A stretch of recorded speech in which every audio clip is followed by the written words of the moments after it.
With 1 in 5 homes under the ownership of landlords, owning an investment property is more popular now than it has ever been before. But whether we like it or not, the government has drawn a clear line in the sand in an effort to level the playing field for first-time buyers and other owner-occupiers, finding that they are competing against investors to secure their dream home. Today, we're going to talk about the upcoming stamp duty change for additional homes. From the 1st of April this year, any property bought as an additional home will incur a 3% stamp duty bill on top of the current stamp duty bill percentage in each of the thresholds. Let's look at some of these examples. Right now, if you buy a property for £100,000, it will be exempt from any stamp duty. Under the new rules, this property bought as an additional home would be charged at 3% or £3,000.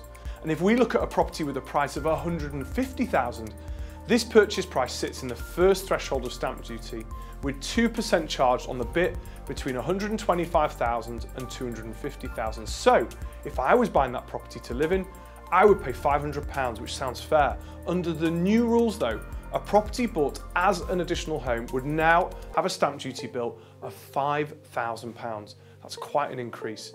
And this trend continues all the way up through the price spectrum, as you can see from this table over here. With this stamp duty change, there really are a few exemptions to consider. First one, if a property is under £40,000, the charge will simply not apply. Caravans, mobile homes or houseboats will be exempt. Maybe I should get myself one of them. Social landlords will also not be liable for this charge. And finally, there is a proposal to exempt companies who own more than 15 properties, and consideration is being given to whether multiple purchases of 15 properties or more should be exempt as well. Now, one final area to clear up is how the stamp duty change will affect those looking to buy a new home and keep their own for a limited period.